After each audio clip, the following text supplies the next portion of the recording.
There are 17 witness statements on my desk, and every single one of them was written by a dead person. I'm Detective Ramona Pierce, Homicide Division, Detroit Metropolitan Police. 23 years on the force. The last 8 working the worst cases this city can throw at you. I've seen gang executions, domestic violence turned fatal, robbery murders that make your stomach turn. But I've never seen anything like what happened at the old Packard plant on East Grand Boulevard. The call came in at 4:30 in the morning on a Tuesday in October. Anonymous tip about a body in the ruins of the automotive factory, one of those massive concrete skeletons that dot the city like broken teeth. I'd driven past the Packard plant 1,000 times, 6 million square feet of abandoned manufacturing space. Windows blown out, graffiti covering every accessible surface. Most cops avoided the place unless absolutely necessary. Too many hiding spots. Too many ways for a situation to go sideways. My partner, Detective Luis Moreno, met me at the perimeter. The uniformed officers had already secured the scene, their flashlight beams cutting through the pre-dawn darkness. The victim was in what used to be the main assembly hall, laid out on a concrete platform that had once held machinery. Male, mid-40s, dressed in an expensive suit that seemed absurdly out of place among the rust and decay. But it wasn't the body that caught my attention first. It was the papers. 17 sheets of white paper arranged in a perfect circle around the victim. Each one looked like a standard witness statement form, the kind we use at the precinct. From a distance, they appeared to be formal reports, complete with signatures and dates. The crime scene photographer documented everything before we moved in closer. That's when things got strange. Each statement described the same event. A man in a gray suit, walking into the factory at precisely 11:47 p.m., carrying a black briefcase. All 17 witnesses claimed to have seen him enter through different doorways. Impossible, since most of the entrances had been sealed with concrete years ago. They described his movements with identical precision. 37 steps to the center platform. Briefcase set down to his right. Jacket removed and folded neatly. Then he lay down and closed his eyes. The handwriting on each statement was different. Some used cursive, others printed block letters. One was written in blue ink, another in black, several in pencil. The signatures were all distinct, yet they shared an odd quality. Each one looked like it had been written by someone trying very hard to keep their hands steady. Detective Moreno bagged the statements while I examined the body. No obvious signs of trauma, no blood, no defensive wounds. The medical examiner would have to determine cause of death. But from my preliminary observation, the man looked like he'd simply lain down and died. His briefcase contained nothing but blank papers and a single business card for a company that had gone out of business in 1994. Back at the precinct, I started running the names from the witness statements. The first address led to an empty lot in Highland Park. The second was a demolition site where a house had been torn down 3 months ago. By the fourth address, I was starting to see a pattern. None of these locations existed anymore, or they'd been abandoned for decades. Then I ran the names through our database. Margaret Holbrook, age 62, died March 15, 1994, in a factory fire at the Packard automotive plant. James Ostrowski, age 35, died March 15, 1994, in a factory fire at the Packard automotive plant. Sarah Chen, age 28, died March 15, 1994, in a factory fire at the Packard automotive plant. 17 names. 17 victims of the same industrial accident 30 years ago to the month. All of them had been squatters, homeless people who'd taken shelter in the abandoned factory during a particularly brutal winter. The fire started around midnight on a Tuesday. Electrical malfunction in a section that should have been completely dead. 17 people burned to death in a building that was supposed to be empty. I pulled the original case files from storage. The fire investigator's report was thorough, professional, and utterly devastating.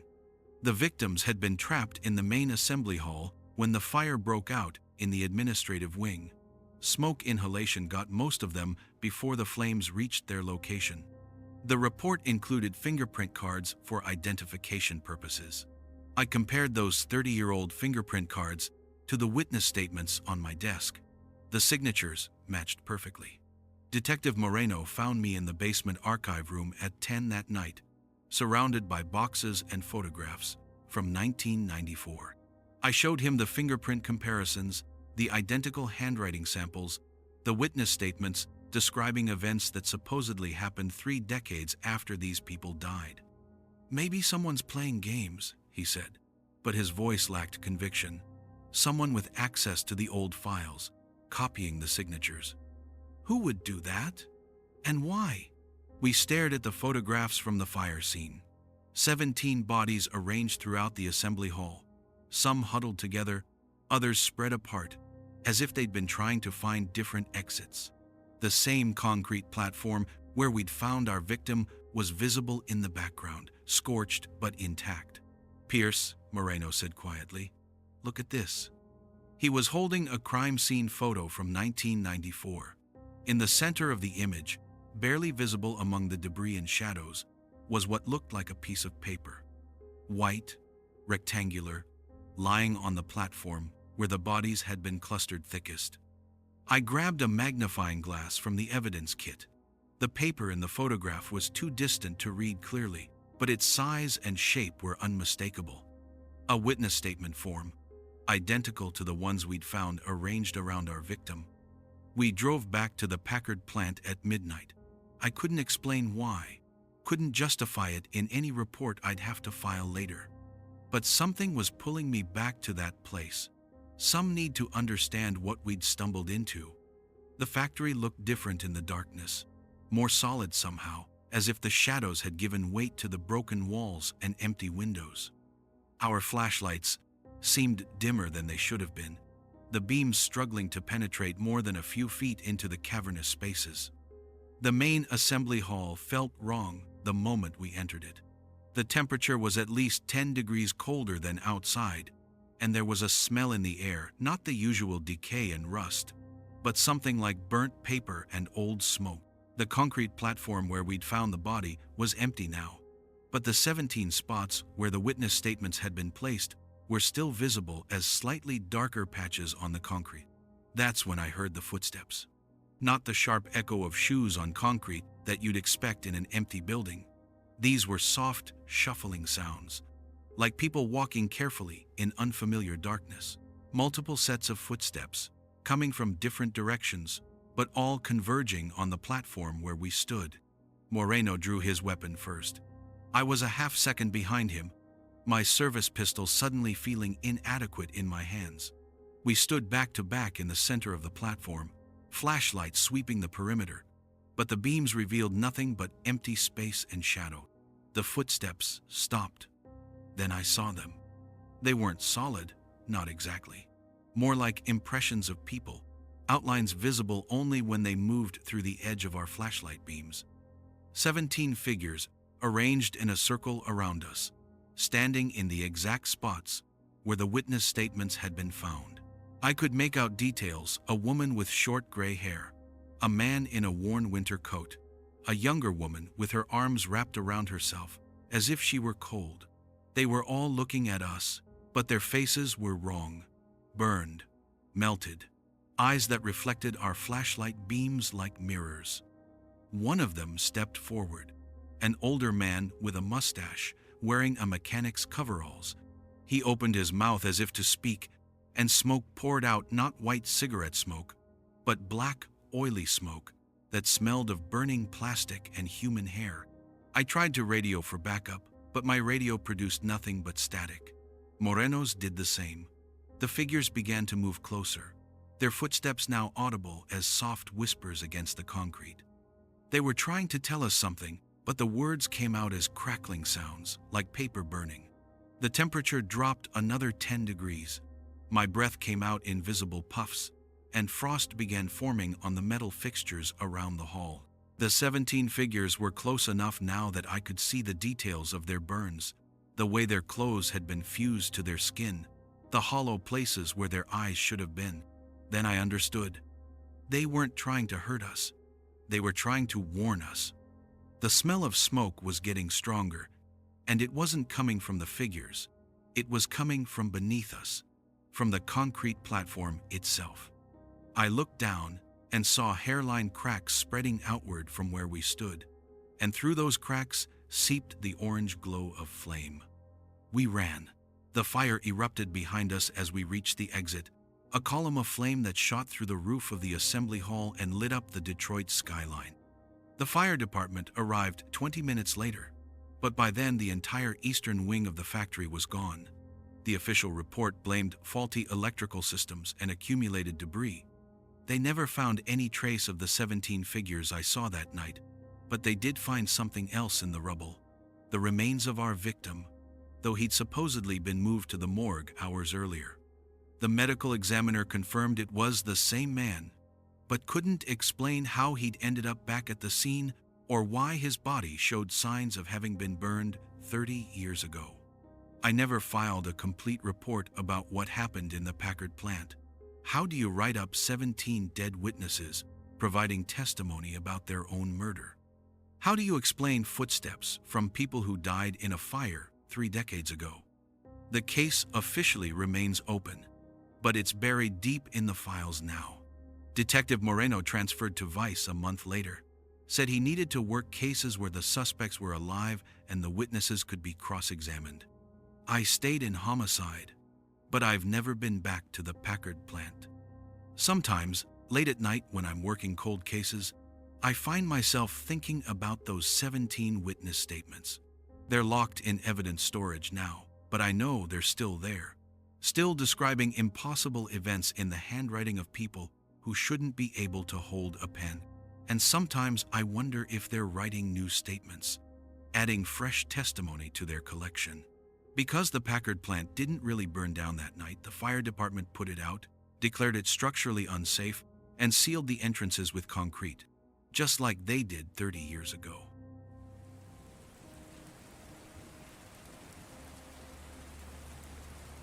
The evidence bags changed themselves while I slept, and when I woke up, I was investigating a case from 1962.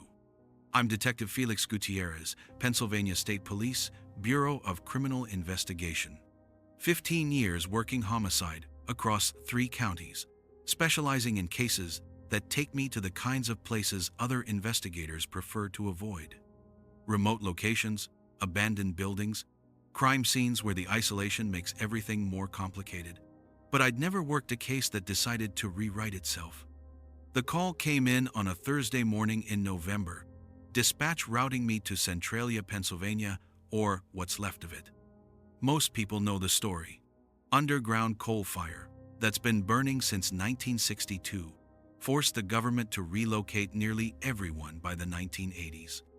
Now, it's a ghost town, with maybe 8 residents, cracked streets, venting smoke, and warning signs about unstable ground and toxic gases. The body was found in one of the old mining tunnels, about half a mile from the main road. Local fire company was doing a routine check for dangerous gas levels when they spotted something that shouldn't have been there. Adult male, mid-30s, lying face down in a section of tunnel that had supposedly been sealed for decades. I met Fire Chief Walter Kowalski at the entrance. He was nervous, kept checking his gas detector even though the readings were normal for that area. Body's about 200 yards in, he said. Tunnels stable, air's breathable, but something feels off about the whole scene. The tunnel entrance was a concrete portal built into the hillside, reinforced with steel beams that showed decades of weathering. My flashlight beam cut through air that tasted of old smoke and mineral deposits. The walls were carved directly from the coal seam, black stone that seemed to absorb light. Every footstep echoed strangely, as if the sound was being filtered through miles of underground chambers. The victim was exactly where Kowalski had described. Caucasian male, brown hair, wearing work clothes that looked too clean for someone who'd been crawling through abandoned mines. No obvious signs of trauma, no blood, no indication of how he'd gotten so far into a supposedly sealed tunnel system. His pockets contained a wallet, with current identification David Chen, age 34, address in Ashland about 20 miles away. I photographed the scene, collected fiber samples from his clothing, bagged his personal effects. Standard procedure, thorough documentation. The tunnel around the body showed no signs of disturbance, no footprints other than mine and the fire chief's. It was as if David Chen had simply materialized in that spot and died. Back at the barracks, I started processing the evidence. David Chen's identification checked out: real person, real address. But his family reported him missing 3 days ago. He'd left for work at a mining equipment company and never came home. No reason he should have been in Centralia, no connection to the area that anyone could identify. I developed the crime scene photographs in the lab that evening. Digital cameras are standard now, but I still prefer film for important cases. There's something about the chemical process, the way images emerge in the developer solution, that helps me see details I might miss on a computer screen. The first photograph looked normal. David Chen's body in the tunnel, exactly as I'd found him.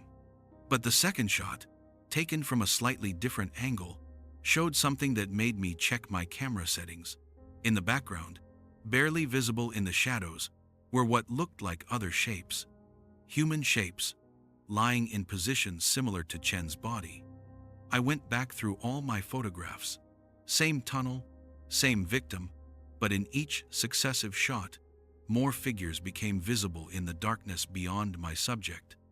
By the seventh photograph, I could count at least 12 bodies scattered throughout the visible portion of the tunnel, all wearing the same style of work clothes, all lying face down in identical positions. I called Chief Kowalski at home. When you found the body, did you see anything else? Other victims? Maybe further back in the tunnel? Just the one, he said. I swept the whole area with my light. Nothing else there. I went back to Centralia the next morning, brought better equipment this time. Portable floodlights, extended range camera gear, a full crime scene kit. The tunnel entrance looked exactly the same, but when I reached the location where I'd found David Chen's body, it was gone. Not moved. Gone. The tunnel floor showed no evidence that anything had ever been there. No impression in the coal dust. No disturbance of the debris pattern. Even the spots where I'd placed evidence markers the day before showed no signs of recent activity. I spent 4 hours documenting the empty tunnel, taking photographs of every surface, every shadow. When I developed those pictures back at the lab, they showed exactly what I'd seen. An empty tunnel with nothing but coal dust and ancient mining equipment. But when I opened the evidence bags from the previous day, everything had changed. David Chen's wallet now contained identification for someone named Thomas Becker, dated 1962. The clothing fibers I'd collected had become fragments of older fabric, work clothes consistent with mining gear from the early 60s. The photographs I'd taken showed not David Chen, but a different man entirely older, wearing period-appropriate clothing, lying in the same position but clearly a different person. I ran Thomas Becker through every database available. No matches in current records, but I found him in archived files from the state police. Mining accident. Centralia, March 15, 1962. He'd been one of 13 miners trapped in a tunnel collapse. Their bodies were never recovered, presumed buried under tons of coal and stone. The case file was surprisingly complete for something from that era. Detailed witness statements, photographs of the rescue operation, even crime scene photos from the preliminary investigation. The investigating officer was listed as Detective Vincent Morrison, Pennsylvania State Police. I ran his name through personnel records, but found no trace of anyone by that name ever working for the state police. That night, I took the case files home to study them more carefully. The witness statements described the accident in precise detail. A controlled blast that went wrong, support timbers failing, 13 men trapped in a section of tunnel that couldn't be reached safely. The rescue operation lasted 6 days before being called off due to toxic gas levels and structural instability. I fell asleep reading Morrison's investigation notes. His handwriting was distinctive, old-fashioned cursive with unusual letter formations. When I woke up the next morning, my own case notes had been rewritten in that same handwriting. Not copied, not forged, transformed.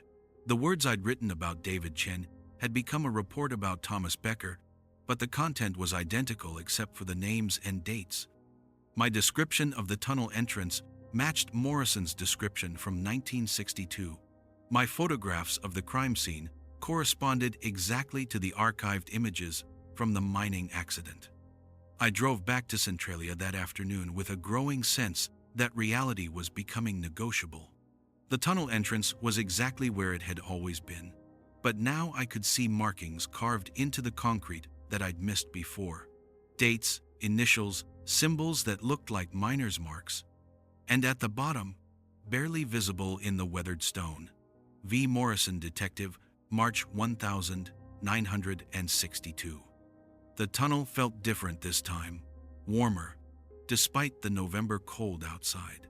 The air smelled of fresh coal dust and machine oil, instead of the stale, smoky atmosphere I'd encountered before. My flashlight beam seemed brighter, revealing details in the tunnel walls that hadn't been visible during my previous visits. I found the first body about 50 yards in. Not David Chen, not Thomas Becker. Someone else entirely, wearing mining clothes that looked like they'd been put on that morning. The man's face was peaceful, eyes closed, no signs of trauma or distress. His mining helmet lay beside him, the carbide lamp still flickering with a weak yellow flame. I photographed the scene, but when I looked at the image on my camera's display screen, it showed a different person in the same position. Someone else wearing different clothes, but with the same peaceful expression, the same careful positioning of the body. Deeper in the tunnel, I found more bodies. Miners from different eras, wearing equipment that spanned decades of technological development. Some had carbide lamps, others carried electric flashlights. A few wore the kind of battery-powered headlamps that weren't invented until the 1980s. All of them were lying in the same face-down position. All of them looked like they'd simply lain down and chosen to die. The tunnel seemed to stretch much farther than it should have, branching into side passages that hadn't appeared on any of the mining maps I'd studied. My radio lost signal after the first 100 yards, and my cell phone showed no service. The only sounds were my own footsteps and the distant settling noises of old mining equipment. Then I heard the voices. Not words, exactly. More like conversations heard through water, muffled exchanges between people who might have been standing just around the next bend in the tunnel. I followed the sounds deeper into the mine, my flashlight beam picking up more bodies with each turn. Dozens of them now, arranged in neat rows along the tunnel walls like sleeping figures in some underground dormitory. The voices grew clearer as I approached the main chamber. I could make out individual words now, fragments of sentences that sounded like radio dispatch calls and crime scene discussions. Professional voices, calm and methodical, describing evidence and procedures in the measured tones of police work. I rounded the final corner and found myself in a circular chamber carved directly from the coal seam.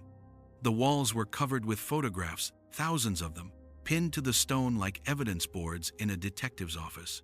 Crime scene photos from cases spanning decades, all showing the same tunnel, the same arrangement of bodies, but with different victims in each image. In the center of the chamber sat a figure I somehow knew was Detective Vincent Morrison.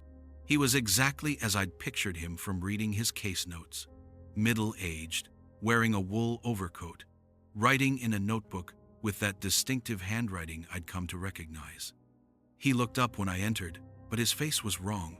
Not burned or disfigured, but incomplete, as if someone had started to draw a portrait and stopped halfway through. "Detective Gutierrez," he said, and his voice sounded like mine, like I was speaking to myself. "I've been waiting for you to get here." The photographs on the walls began changing, cycling through different images like a slideshow. David Chen's body, Thomas Becker's body, dozens of other victims I didn't recognize. In each picture, the tunnel looked exactly the same, but the victims were different people from different time periods, all lying in identical positions, all wearing clothes appropriate to their era. "The tunnel remembers," Morrison said, still writing in his notebook. "Every death, every investigation, every detective who comes looking for answers. The coal holds it all, preserves it, keeps adding to the collection." I tried to back away, but the tunnel entrance had disappeared. The chamber extended in all directions now, filled with endless rows of bodies and thousands of photographs, showing the same scene repeated across decades. Morrison stood up and handed me his notebook. The pages were filled with my handwriting, not his. Case reports I'd never written, describing investigations I'd never conducted, all in my own hand, but documenting events from years before I was born. The last entry was dated that morning, describing the discovery of Detective Felix Gutierrez's body in the Centralia coal tunnels. I woke up in my car outside the tunnel entrance, notebook clutched in my hands, my camera equipment scattered on the passenger seat. The photographs I'd taken showed nothing but empty tunnels and old mining equipment. The evidence bags contained samples of coal dust and corroded metal fragments. But the notebook was real, filled with case reports in my handwriting about investigations I'd never conducted. And on the last page, in Detective Morrison's distinctive cursive, was a note that made my hands shake. "Welcome to the collection, Detective Gutierrez. The next investigator will find your body exactly where you found David Chen's." I never filed a complete report about what happened in those tunnels. The official case file lists David Chen as a missing person, presumed dead, body never recovered. But I keep Morrison's notebook in my desk drawer, and sometimes I find new entries written in my own handwriting, describing cases I've never worked and victims I've never seen. The tunnel entrance at Centralia was sealed with concrete 6 months ago, officially due to structural concerns and gas emissions. But I know the real reason. The town council received too many reports of missing persons, too many stories about investigators who went into those tunnels and came out different, or didn't come out at all. Sometimes I wonder if I ever really left that chamber, or if I'm still down there with Morrison and all the others. Just another photograph on the wall, just another case report in an endless collection of investigations that never quite end.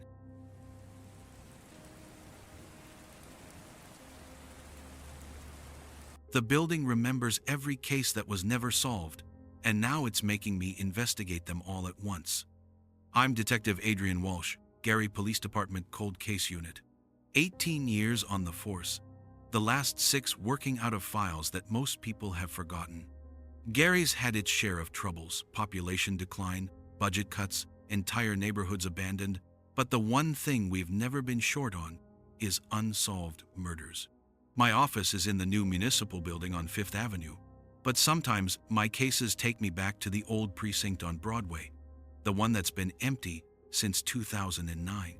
The building sits like a concrete monument to better times. 4 stories of institutional architecture that once housed the entire department. Budget constraints forced the move to smaller quarters, and the old station has been sitting vacant ever since, waiting for a developer who never came or a demolition budget the city doesn't have. Most of the windows are boarded up now, but the structure is sound enough that we still use it for storage, old case files, archived evidence, boxes of paperwork that regulations won't let us destroy. I'd been avoiding a particular case for months. Triple homicide from 1997. 3 bodies found in what used to be the detective bureau on the 2nd floor of the old precinct. The murders happened during the building's final years of operation, when the department was already planning the move. Victims were a federal prosecutor, a defense attorney, and a court reporter, all found shot execution style, in an office that was supposed to be secured after hours. The case file was thick with contradictory witness statements and failed leads. The investigating detective, Marcus Thompson, had transferred to Indianapolis a year later, burned out and frustrated by the lack of progress. His notes suggested the murders were connected to ongoing corruption trials, but he'd never been able to establish a clear motive or identify solid suspects. What bothered me about the file wasn't what was in it, it was what kept getting added to it. Every few months, I'd find new documents mixed in with Thompson's original reports. Witness statements I'd never seen before, lab results with processing dates from years after the case had gone cold, photographs of evidence that didn't match anything in the original inventory. The additions always appeared to be legitimate police work, complete with proper signatures and case numbers, but they documented activities that had never happened. The latest addition was what finally forced me to visit the old precinct. It was a complete ballistics report, apparently processed just 2 weeks earlier, that identified the murder weapon as a service revolver that had been reported stolen from the evidence room in 2003. The report was signed by me, with my badge number and current contact information, but I had no memory of requesting the analysis or receiving the results. I drove to the old precinct on a gray afternoon in December, using the key card that still worked despite the building being officially abandoned. The lobby felt smaller than I remembered, the terrazzo floors echoing with footsteps that seemed to multiply in the empty space. The elevator was disabled, so I took the stairs to the second floor, my flashlight cutting through air that tasted of old cigarettes and copying machine toner. The detective bureau had been cleared out years ago, but walking through it felt like visiting a crime scene that was still active. The carpet showed indentations where desks had been positioned, and the walls retained the faint outlines of bulletin boards and filing cabinets. I found the office where the 3 murders had occurred, room 227, according to Thompson's reports, but the number on the door read 231. I checked the building directory in the hallway. According to the faded plastic signs, room 227 should have been around the corner, in a section of the building that had been converted to storage. But when I walked there, I found a solid wall with no doorway, just smooth drywall that looked like it had been in place for decades. Back in the office marked 231, I set up my equipment to document the scene. Digital camera, evidence collection kit, measuring tape. The office was empty except for a metal desk and 2 chairs, but positioned exactly as Thompson had described in his original crime scene notes. I could visualize where each victim had been found. The prosecutor slumped over the desk, the attorney sprawled near the window, the court reporter face down by the filing cabinets that were no longer there. As I photographed the room, something nagged at me about the dimensions. The office felt larger than it should have been, the windows positioned differently than I remembered from Thompson's scene photos. I measured the space and compared it to the architectural drawings I'd brought with me. According to the blueprints, room 231 was supposed to be a supply closet, 8 feet by 10 feet. The office I was standing in was at least twice that size. I spent 2 hours documenting everything I could find, but when I developed the photographs back at the station, they showed something impossible. The images were clear and properly exposed, but they didn't show an empty office. They showed an active detective bureau, complete with occupied desks, working computers, and people I didn't recognize, wearing police uniforms from different eras. In one photograph, I could see myself sitting at a desk in the background, apparently interviewing a suspect who wasn't visible in the room when I'd been there. In another, the 3 murder victims were clearly alive, working at their desks as if nothing had happened. The prosecutor was on the phone, the attorney was reviewing files, and the court reporter was transcribing notes at a machine that looked like it belonged in the 1970s. I went back the next day with video equipment, thinking that moving images might reveal whatever optical illusion was affecting my still photographs. The office I entered was completely different. Same room number on the door, but the layout had changed. The windows were on the opposite wall, the dimensions were different, and there was a second doorway leading to a hallway that didn't appear on any floor plan I'd seen. The video footage was worse than the photographs. It showed me conducting what appeared to be a formal interview with someone sitting in the chair across from the desk, but I was alone in the room the entire time.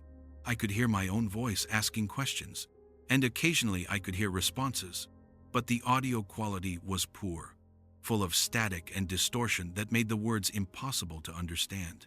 On the third visit, I brought Detective Sarah Kellerman from Active Cases, figuring a witness might help me maintain some objective perspective. We entered the building together, took the same stairs to the second floor, walked down the same hallway. But when we reached room 231, Sarah stopped. "There's no door here," she said, looking at what appeared to me to be the same office entrance I'd been using. I stared at the doorway that was clearly visible to me, complete with the plastic room number and institutional hardware. Sarah was looking at a blank wall, running her hands over paint and drywall that she insisted had been there for years. "I'm going in," I told her, stepping through the doorway. "Going where?" Sarah called after me, but her voice sounded distant, muffled by more than just the empty space between us. Inside the office, I found Detective Marcus Thompson sitting at the metal desk, writing in a notebook with careful, methodical handwriting. He looked exactly as I'd imagined him from his case files. Middle-aged, wearing a brown suit that had seen better days, smoking a cigarette, despite the no-smoking policies that had been in place for decades. "Detective Walsh," he said without looking up from his writing, "I've been waiting for you to get here. We have a lot of work to finish." The office around us was fully furnished now, equipped exactly as it had been during the building's operational years. Filing cabinets lined the walls, computers hummed on every desk, and fluorescent lights cast their familiar institutional glow over everything. Through the windows, I could see downtown Gary as it had looked in the late 1990s.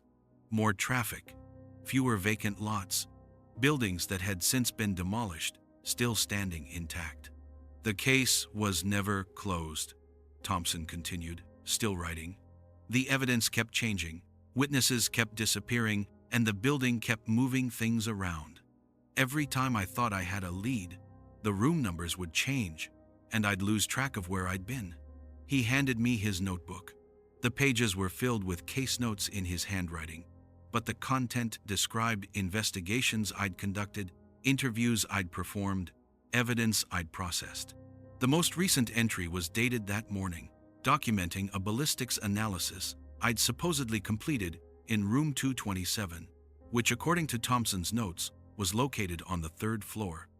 "The building collects cases," he said, "holds on to them, keeps them active even after the detectives move on.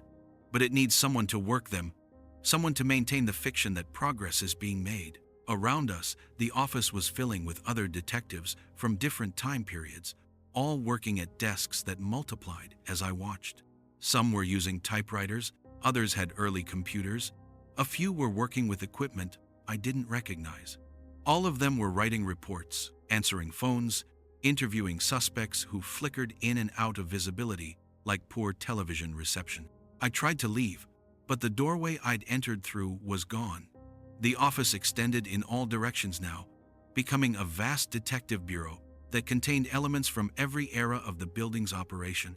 The 3 murder victims from 1997 were there, alive and working at their desks, occasionally glancing at me with expressions of mild curiosity. They knew they were dead, but the building needed them to complete the fiction of ongoing investigation. "You can't solve a case that's still happening," Thompson said, standing up from his desk, "and the building makes sure that every case is still happening, somewhere in its rooms, in some version of reality that it maintains for its own purposes." The fluorescent lights began to flicker, and through the windows I could see Gary changing outside buildings, appearing and disappearing, streets rearranging themselves, time moving forward and backward in stuttering loops. The building wasn't just collecting cases, it was collecting the entire history of law enforcement in the city, preserving every investigation, every interview, every piece of evidence in an endless archive of police work. My radio crackled to life, Sarah's voice cutting through the static. "Walsh, where are you? I've been looking for you for 3 hours. The building's been empty the whole time." I woke up in my car outside the old precinct, engine running, heat on high. According to my dashboard clock, 6 hours had passed since I'd entered the building with Sarah. My notebook was filled with case notes in Thompson's handwriting, documenting evidence processing and witness interviews that I had no memory of conducting. The building looked exactly as it always had.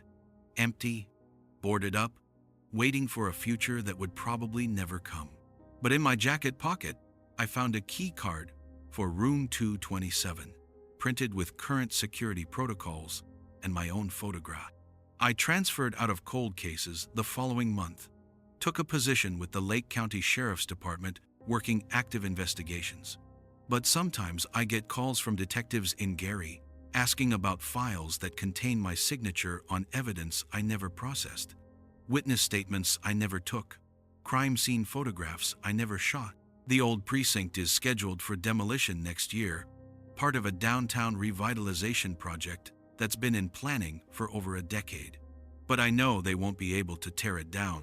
The building has too much work left to do, too many cases that still need investigating, and sometimes, late at night when I'm working a difficult case, I find myself driving past the old station, looking up at windows that shouldn't be lit but occasionally are, seeing shadows of detectives who are still working cases that will never be solved, in rooms that exist only when someone needs to remember them.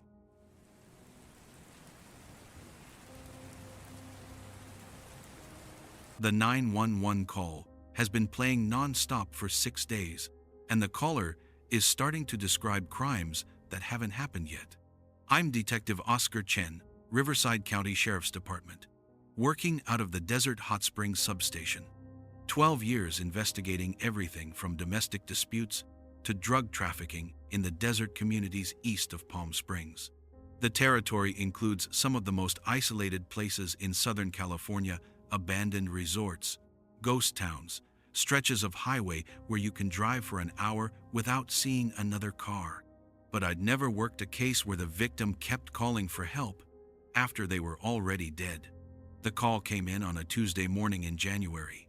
Dispatch routed it to me because it originated from the Salton Sea area, a section of desert wasteland that falls under our jurisdiction more by default than design. The caller reported a homicide at the old Bombay Beach Resort, a complex of deteriorating buildings that had been closed since the 1980s, when the Salton Sea's rising salinity levels and fish die-offs killed the tourism industry. What made the call unusual wasn't the location. We got reports from abandoned areas regularly, usually transients or drug activity, but the quality of the information. The caller provided precise details: victim's position, approximate time of death, description of injuries, even suggestions about evidence collection procedures. It sounded like a law enforcement officer calling in a crime scene, not a civilian who'd stumbled across a body. I drove out to Bombay Beach with my partner, Deputy Maria Santos. The resort sits right on the shore of the Salton Sea, a massive inland lake that's been slowly evaporating for decades.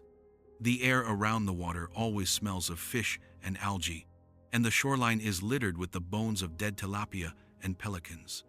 The resort buildings are concrete shells now, their windows broken, their pools filled with sand and debris.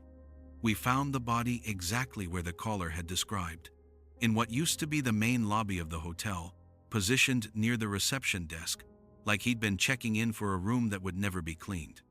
Male, mid-40s, well-dressed for someone visiting an abandoned resort.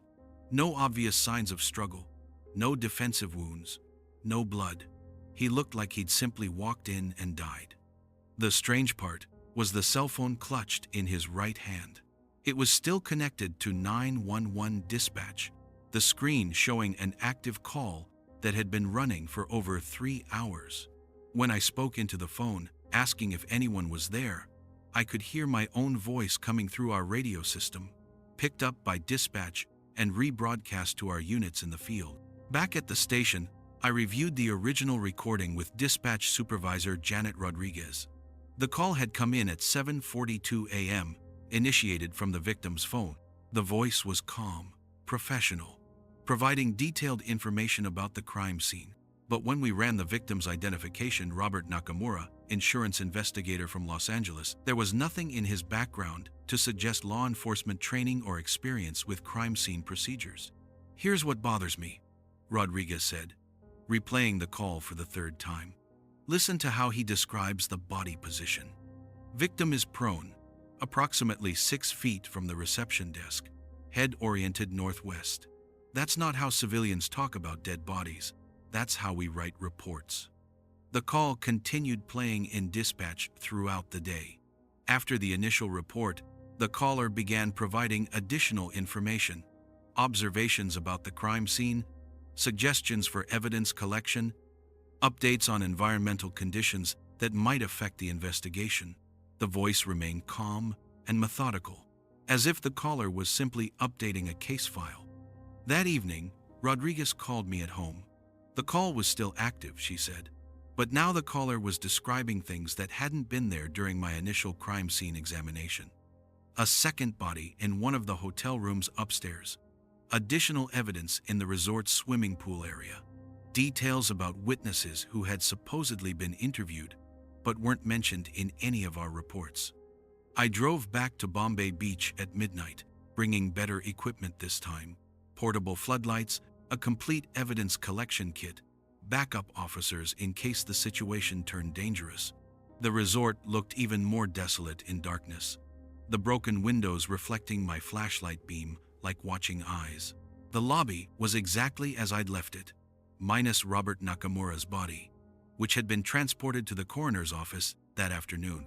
But when I climbed the stairs to check the hotel rooms the caller had mentioned, I found something that shouldn't have been possible. Room 212 contained a body that hadn't been there during my morning investigation. Female, elderly, wearing clothes that looked like they belonged in a different decade.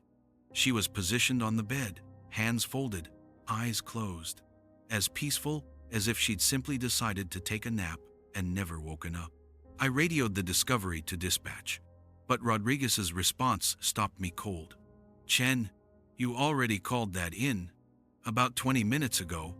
Same room, same description, same victim positioning." I checked my radio log. No outgoing transmissions for the past hour. I hadn't called in anything, but dispatch had a recording of my voice providing a detailed report about the second body, complete with my badge number and case classification codes I'd never heard of. The active 911 call was still running when I got back to the station. The caller had moved on to describing a third crime scene. Another body in the resort's restaurant area, positioned near the kitchen entrance. The voice was still calm, still professional, but now it sounded exactly like mine. I played the recording for Santos, who confirmed what I was hearing. It was my voice on the call, using my speech patterns, my procedural language, even my habit of clearing my throat before providing victim descriptions. But the words described activities I'd never performed, evidence I'd never collected, observations I'd never made. "Maybe someone's playing back recordings of your voice," Santos suggested, but she didn't sound convinced. We'd worked together long enough that she could tell when I was rattled, and this was rattling me in ways I couldn't articulate. I went back to Bombay Beach every day for the rest of the week. Each time, I found exactly what the caller had described. New bodies, positioned throughout the resort. Evidence that appeared overnight. Crime scenes that documented themselves through the ongoing 911 call. But according to dispatch records, I was the one calling in all the discoveries, using case numbers that didn't exist in any police database. On the 6th day, I brought Rodriguez with me. I wanted a witness, someone who could confirm what I was seeing and hearing. We arrived at the resort in the late afternoon, the sun casting long shadows across the abandoned buildings. The lobby was full of bodies now, dozens of them, arranged throughout the space like guests at a party that had ended badly. All peaceful, all positioned with the same careful attention to detail that had characterized the first victim. Men and women of different ages, wearing clothes from different time periods, some dressed for beach vacations that had ended decades ago. "How long has this been going on?" Rodriguez asked, but her voice sounded distant, as if she was speaking from very far away. I tried to answer, but discovered I was already talking, not to Rodriguez, but into my radio, providing dispatch with a detailed report about the crime scene. I could hear my own voice describing each body, noting their positions, their clothing, their apparent cause of death. But I wasn't speaking. My mouth was moving, but the words were coming from somewhere else. Rodriguez was staring at me with an expression I'd never seen before. Not fear, exactly, but the kind of disturbed fascination you might feel watching someone sleepwalk.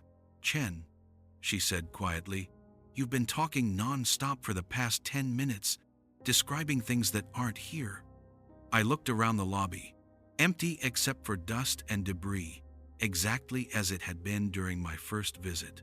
No bodies, no evidence, no crime scene. But I could still hear my voice on the radio, still providing updates to dispatch, still describing discoveries that existed only in some version of reality that I couldn't see. The 911 call was coming from inside my head now, not through my radio or my phone, but directly from my thoughts, as if someone else was using my voice to report crimes that were happening in some parallel version of the resort. I could hear myself describing rooms I'd never entered, victims I'd never seen, evidence I'd never collected. Rodriguez tried to drive me back to the station, but I insisted on staying. The call was still active, still providing information, and I felt responsible for seeing it through to completion. She left me there as darkness fell over the Salton Sea, promising to send backup if I didn't check in within the hour. Alone in the resort, I began to understand what was happening. The 911 call wasn't reporting crimes that had already occurred. It was reporting crimes that were always occurring. In every possible version of this place, across every timeline where someone had died at Bombay Beach.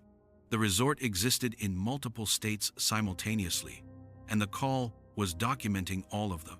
I could see them now, the endless variations of death and discovery that had played out in this location over decades. Tourists who died in the hotel's glory days, transients who'd overdosed in its ruins, investigators who'd come looking for answers and never left, all of them becoming part of the ongoing call, all of them providing information about crimes that happened and were still happening and would continue to happen as long as the resort existed. My voice joined theirs, reporting discoveries I was making in versions of the crime scene that existed parallel to the empty lobby where my body stood. I could hear myself describing bodies I was finding in rooms that were simultaneously empty and occupied, evidence I was collecting that was both real and non-existent. The call is still active. Dispatch gave up trying to close it after the second week, classified it as an equipment malfunction that will eventually resolve itself, but I know it will never end, because the crimes are never finished. The investigations are never complete. I transferred to a different division, took a position working white-collar crime in Palm Springs, clean cases with living suspects and straightforward evidence. But sometimes, late at night when I'm alone in the office, I can still hear my voice on the radio, reporting discoveries from Bombay Beach, providing updates on cases that exist only in the spaces between what is and what might have been. The resort is still there, still empty, still waiting for visitors who will never check out. And somewhere in the dispatch center, a 911 call continues playing, documenting crimes that are always happening, always being discovered, always being reported by detectives who may or may not exist in the same reality as the voices that call their names.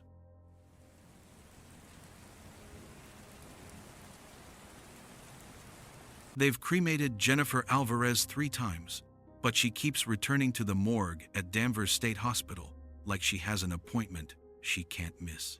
I'm Detective Keiko Martinez, Massachusetts State Police, Special Victims Unit. 9 years investigating sexual assault and domestic violence cases across Essex County, including the areas around old institutional sites that most law enforcement prefers to avoid. Danvers State Hospital closed in 1992 after operating as a psychiatric facility for over a century. But the complex still stands a Gothic nightmare of deteriorating brick buildings and broken windows that attracts urban explorers, vandals, and the occasional homicide. Jennifer Alvarez was found in the hospital's basement morgue on a Wednesday morning in October. 26 years old, worked as a social worker in Salem, no known connection to the abandoned facility. She'd been reported missing by her roommate 3 days earlier after failing to return from what she'd described as a research trip for her graduate thesis on institutional care. The cause of death appeared to be blunt force trauma, but the medical examiner's preliminary findings raised more questions than answers. The morgue where we found her was supposed to have been sealed since the hospital's closure. The basement level had been cleared of equipment decades ago, the drainage systems capped, the refrigeration units removed. But when officers responded to an anonymous tip about a body on the property, they found the morgue functioning exactly as it had during the hospital's operational years, complete with working refrigeration, updated examination tables, and lighting systems that shouldn't have had power. I arrived at the scene around noon, accompanied by crime scene technicians and the medical examiner, Dr. Rebecca Huang. The basement access required us to navigate through sections of the hospital that had been damaged by vandalism and weather, but the morgue itself was pristine. Clean white tiles, stainless steel surfaces, the antiseptic smell of a working medical facility. It felt like stepping back in time to when Danvers was a functioning institution. Jennifer's body was positioned on the central examination table, arms at her sides, eyes closed. She looked peaceful, almost as if she'd been carefully prepared for a medical procedure rather than murdered. Dr. Huang noted several unusual aspects of the scene. The body showed no signs of decomposition, despite having been missing for 3 days. The examination table was equipped with monitoring equipment that had been manufactured decades after the hospital's closure, and there were fresh autopsy instruments laid out, as if someone had been preparing to begin an examination. The preliminary autopsy was conducted at the State Medical Examiner's office in Boston. Dr. Huang's findings were puzzling. Jennifer had died from blunt force trauma to the head, but the wound patterns were inconsistent with any weapon or environmental hazard. The injuries looked like they'd been caused by medical instruments, but in a way that suggested treatment rather than violence. Her blood chemistry showed traces of medications that hadn't been manufactured since the 1970s. I filed my initial report that evening, documenting the crime scene, the victim's background, and the medical examiner's preliminary findings. Standard procedure for a homicide investigation. Thorough documentation that would form the foundation of any prosecution. But when I checked my case file the next morning, the report had been replaced with something I'd never written. Instead of my documentation about Jennifer Alvarez, the file contained a detailed medical record for a patient named Margaret Donovan, who had died at Danvers State Hospital in 1958.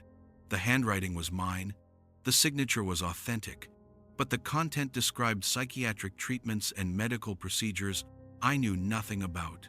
According to the record, I had conducted extensive interviews with Margaret about her treatment history and had signed off on recommendations for continued institutional care. I contacted Dr. Huang to discuss the autopsy results, but she had no record of examining Jennifer Alvarez. According to her files, she'd performed an autopsy on Margaret Donovan the previous day, a routine examination of remains that had been discovered during renovation work at the old hospital. She described findings that were consistent with medical practices from the 1950s, including evidence of lobotomy procedures and experimental drug treatments. The body had been released for cremation at Pine Grove Memorial Gardens, the same facility that handled remains for the State Medical Examiner's office. But when I called to confirm the cremation, the funeral director told me something that made me question my own memory. According to their records, they'd cremated Jennifer Alvarez twice in the past week, but the body kept being returned to them by families who claimed it wasn't their relative. I drove back to Danvers that afternoon, bringing additional crime scene equipment and a digital camera to document anything I might have missed during the initial investigation. The basement morgue was exactly as we'd left it, but now there was a body on the examination table that shouldn't have been there. Jennifer Alvarez, positioned identically to how we'd found her 3 days earlier, looking exactly the same, except for a toe tag that identified her as Margaret Donovan. The surveillance system in the basement had been installed as part of a security upgrade when the hospital was being prepared for demolition. The cameras ran on battery backup and recorded to digital storage that could be accessed remotely. I reviewed the footage from the past week, looking for evidence of how the body had returned to the morgue. What I found was impossible. The recording showed me conducting autopsies on multiple bodies, using equipment and procedures I'd never been trained for, documenting findings in medical records I'd never seen. In one sequence, I appeared to be examining Jennifer Alvarez, while simultaneously taking notes about Margaret Donovan. In another, I was interviewing a patient who was clearly deceased, asking questions about treatment experiences from decades before I was born.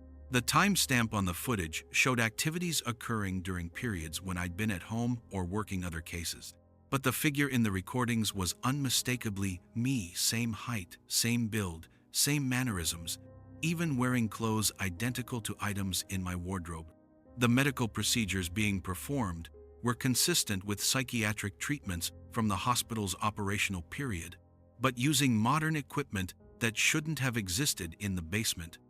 I contacted building security to determine if anyone else had access to the morgue, but they had no record of the basement level being accessible. According to their files, the lower levels had been sealed with concrete barriers in 1993, and no one had been authorized to enter those areas since the hospital's closure. That night, I returned to Danvers with Dr. Huang and 2 additional officers. We wanted witnesses, people who could confirm what we were seeing and help maintain some objective perspective on a case that was becoming increasingly difficult to document. The basement access was exactly where it had always been, but now the security barriers that should have been blocking our path were gone. The morgue was occupied, not just by Jennifer's body, but by dozens of others, arranged on examination tables that filled the entire space. Men and women of various ages, all positioned identically, all wearing clothes from different time periods. Some had the surgical scars and physical indicators of lobotomy procedures. Others showed signs of the experimental treatments that had been conducted at Danvers during its darker periods. Dr. Huang began examining the nearest body, an elderly man whose medical chart identified him as Charles Morrison, deceased 1964. But when she spoke her findings aloud, I realized I was simultaneously dictating them into a recording device I didn't remember bringing. My voice was documenting autopsy results for Jennifer Alvarez, but the observations matched the body Dr. Huang was examining. The other officers began photographing the scene, but their cameras showed different images than what they were observing.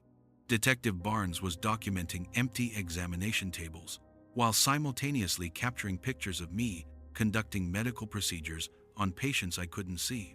Officer Liu was recording video of an empty room, while his audio picked up conversations between me and multiple patients, discussions about treatments and symptoms from medical cases spanning several decades. I found myself moving through the morgue with familiarity I shouldn't have possessed, checking on patients whose names I somehow knew, reviewing medical charts that contained my handwriting, but documented cases from years before I was born.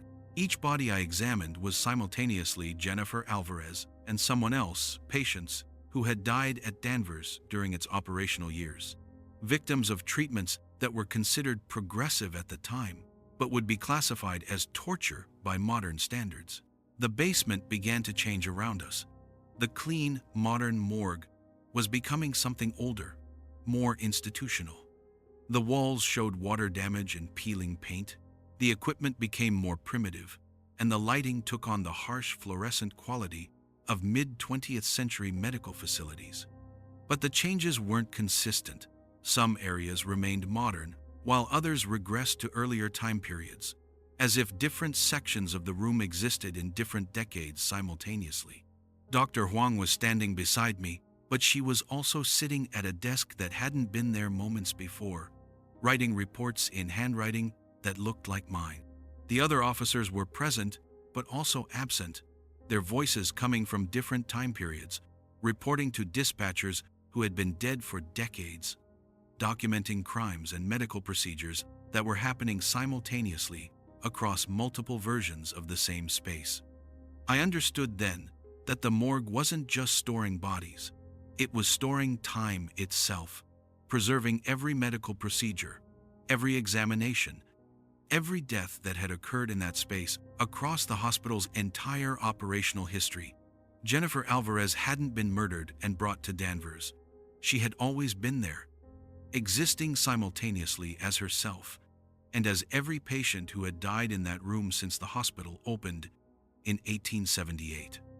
The cremations hadn't failed because the body kept returning. They had failed because there was no single body to cremate. Jennifer existed in multiple states simultaneously: alive, dead, under examination, buried, cremated, and the morgue was simply displaying whatever version of her was most relevant to the current investigation. We left the hospital as dawn was breaking over the Salem skyline. The basement access was sealed again, the security barriers back in place as if they'd never been moved. Dr. Huang had no memory of the night's events, and the other officers' reports documented a routine inspection of an empty basement that revealed no evidence of criminal activity. But my case file continues to grow on its own. New reports appear regularly, documenting examinations of patients I've never met, medical procedures I've never performed, deaths I've never investigated, all in my handwriting, all bearing my signature, all describing activities that occurred during the 94 years that Danvers State Hospital was in operation. The building is scheduled for demolition next spring, part of a development project that will replace the hospital complex with luxury condominiums. But I know they won't be able to tear down the morgue. It's still working, still examining patients, still documenting deaths and treatments across multiple time periods simultaneously. And sometimes, late at night, when I'm reviewing case files, I find photographs in my evidence folders that I don't remember taking images of myself conducting autopsies in that basement room, wearing clothes from different decades, using medical equipment that spans a century of technological development. In each picture, I'm examining Jennifer Alvarez, but she's also every other patient who ever died at Danvers.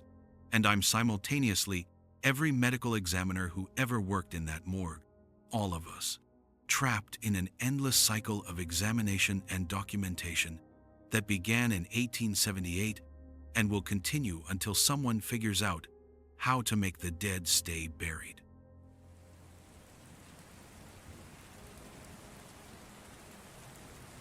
My case files are solving themselves while I sleep, and every piece of evidence they generate points to me as the killer. I'm Detective Quinn Rodriguez, Pennsylvania State Police Major Case Team, assigned to investigate complex homicides across the Lehigh Valley. 14 years, working everything from serial killers to organized crime hits, specializing in cold cases that require extensive investigation across multiple jurisdictions. The work is methodical, time-consuming, and usually frustrating. Most major cases take months or years to develop leads, and many are never solved at all. But I'd never worked a case that did the investigative work for me. The call came in on a Monday morning in February. Body found at the former Bethlehem Steel Plant, a massive industrial complex that had been abandoned since the company's bankruptcy in 2001. The victim was Michael Torres, 38, a documentary filmmaker who'd been working on a project about the decline of American manufacturing. He'd been found in what used to be the plant's main administrative building, shot once in the back of the head, execution style. I caught the case because Torres had connections across 3 counties he lived in: Allentown, worked in Philadelphia, and had been researching locations throughout the Lehigh Valley. The crime scene was in Bethlehem, but the investigation would likely take me across state and local jurisdictions. Standard protocol for the major case team, the kind of complex investigation that required coordination between multiple agencies. The steel plant covers over 1,600 acres, most of it now vacant industrial buildings surrounded by chain-link fencing and warning signs about environmental hazards. The main administrative complex, where Torres was found, had been partially renovated as part of a cultural redevelopment project, but most of the building remained empty. He'd apparently been there after hours, possibly meeting someone or conducting research in areas that weren't open to the public. I spent the first day documenting the crime scene, interviewing the security guard who'd found the body, and establishing a timeline for Torres's activities leading up to his death. Routine investigative work, thorough but unremarkable. The victim had been working alone, had told colleagues he was pursuing a lead about worker safety violations from the plant's operational years, and had scheduled interviews with former employees throughout the week. But when I returned to the office that evening to file my initial reports, I found that someone had already completed most of the investigative work. My case file contained crime scene photographs I hadn't taken, witness statements I hadn't collected, and forensic reports from analyses I hadn't requested. The documentation was thorough and professional, consistent with my usual investigative methods, but it documented activities I'd never performed. According to the paperwork, I'd conducted extensive interviews with Torres's family, processed evidence from secondary crime scenes, and coordinated with federal agencies about connections to organized crime. The handwriting on the witness statements was mine. The photographs were taken with my equipment, using my standard documentation procedures. The forensic requests were filed under my case number with my signature and badge information. But I had no memory of any of these activities, and some of them described events that couldn't have occurred given the timeline of the investigation. I contacted the lab to verify the forensic requests. According to their records, I'd submitted evidence for ballistics analysis, DNA testing, and trace material examination that morning, several hours before I'd even arrived at the crime scene. The evidence items were cataloged and processed, but when I asked to review them, the lab technician couldn't locate anything that matched the submission numbers in my file. The witness statements were even more disturbing. The paperwork documented detailed interviews with Torres's family members, but when I called to schedule actual interviews, his sister told me I'd already spoken with her the previous week. She described a conversation that matched the statement in my file exactly, down to specific details about Torres's recent behavior and concerns about his research project. "You seemed really upset when you left," she said, "like you'd learned something that bothered you. I was surprised you didn't follow up." I checked my calendar and phone records. No appointments scheduled with Torres's family, no calls to his sister, no record of any contact prior to the case being assigned to me. But according to multiple witnesses, I'd been conducting an active investigation into Torres's murder for at least a week before his body was found. The case file continued to expand on its own. Each morning, I'd find new reports, additional photographs, updated forensic analyses. The investigation was progressing rapidly, developing leads and connections that would normally take weeks of methodical work. But all of it was being done by someone who was using my identity, my credentials, and my investigative methods. The breakthrough came when I found surveillance footage from the steel plant. The security system had been upgraded as part of the redevelopment project, with digital cameras covering most of the main buildings. The footage showed me arriving at the plant several times over the past month, meeting with Torres, conducting what appeared to be formal interviews in various locations throughout the complex. But I'd never been to the steel plant before finding Torres's body. I'd never met the victim, never spoken with him, never had any reason to visit the facility. The person in the surveillance footage was clearly me, same height, same build, same mannerisms, even wearing clothes identical to items in my wardrobe. But the meetings it documented had never happened. I brought the footage to Lieutenant Sarah Vance, my supervisor, thinking there might be some technical explanation or administrative error. She reviewed the material carefully, comparing it to my duty assignments and case logs. According to official records, I'd been working other cases during the time periods when the surveillance showed me at the steel plant. "Rodriguez," she said finally, "this footage shows you conducting an investigation that wasn't authorized, meeting with a victim who wasn't reported dead yet. using resources for a case that didn't exist. She was right, but the implications were impossible to process. The surveillance footage showed me investigating Torres's murder before it happened, collecting evidence, and conducting interviews for a case that wouldn't be assigned to me until weeks later. Either the footage was fabricated, or I'd somehow been investigating a crime before it occurred. I went back to the steel plant that night, bringing additional equipment to document anything I might have missed during the initial crime scene examination. The administrative building was exactly as we'd left it, sealed with police tape and security warnings. But when I accessed the surveillance system to review recent footage, I found something that made me question my own sanity. The recordings showed me arriving at the plant that evening, but from multiple time periods. There was footage of me conducting the same investigation in different decades, wearing clothes and using equipment appropriate to each era. In some recordings, I appeared to be in my 20s. In others, I looked middle-aged. In a few, I appeared older than my current age. But it was unmistakably me in each case, investigating what appeared to be the same murder across different time periods. Each investigation followed an identical pattern. I would arrive at the plant, document the crime scene, collect evidence, interview witnesses, and gradually build a case file that pointed toward the same conclusion. But every iteration ended the same way, with me discovering my own name listed as the primary suspect.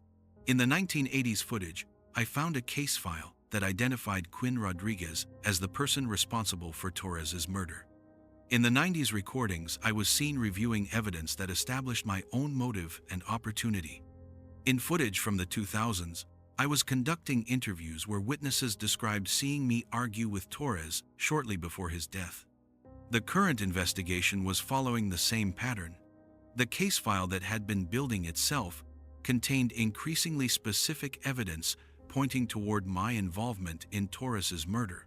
Witnesses who claimed I'd met with the victim, forensic evidence that placed me at the crime scene, financial records that suggested a motive I couldn't understand. I found Torres's body again that night, in the same location where it had been discovered originally. But this time, there was additional evidence that hadn't been there during the initial crime scene examination. A briefcase containing documents that established connections between Torres's research and my family history, photographs that showed me meeting with the victim at locations I'd never visited, correspondence that suggested I'd been pressuring him to abandon his documentary project. The briefcase also contained surveillance footage from previous decades, showing different versions of myself investigating the same murder. But in each case, the investigation ended when I discovered evidence of my own guilt and became the subject of the investigation, rather than the detective conducting it. In the final recording, dated from the 1970s, I watched myself reading a case file that detailed my involvement in Torres's murder. The person in the footage, clearly me, but decades younger, looked directly into the camera and said, "The case solves itself because it has to. Someone needs to be responsible, and it might as well be the person who keeps looking for answers." I understood then that the steel plant was trapped in some kind of temporal loop, recycling the same murder investigation across different time periods. Torres died repeatedly, and each time a version of me was assigned to investigate his murder. But the investigation was designed to fail, programmed to eventually identify the detective as the perpetrator. The evidence against me was overwhelming now. Security footage, witness statements, forensic evidence, financial records, all of it documented my involvement in a murder I hadn't committed, but apparently kept committing across multiple decades. The case file was complete, ready for prosecution, identifying Detective Quinn Rodriguez as the person responsible for Michael Torres's death. I left the steel plant as dawn was breaking over the Lehigh Valley. The case file was on my desk when I arrived at the office, complete with arrest warrants and formal charges. Lieutenant Vance was waiting for me, along with internal affairs investigators and prosecutors from the district attorney's office. They read me my rights and took my badge, gun, and credentials. The charges were supported by evidence I'd apparently collected myself, witness statements I'd apparently taken, forensic analyses I'd apparently requested. The case against me was airtight, built through an investigation I'd conducted but couldn't remember. I'm writing this from county lockup, waiting for a trial that will convict me based on evidence I gathered against myself. But I know the cycle isn't over. Somewhere in the steel plant, another version of this investigation is beginning, with another version of myself assigned to investigate Torres's murder. The case solves itself, because that's what it's designed to do. And somewhere in those abandoned buildings, a detective who looks exactly like me is just beginning to discover that the most disturbing thing about investigating a murder is realizing that you're the person who committed it.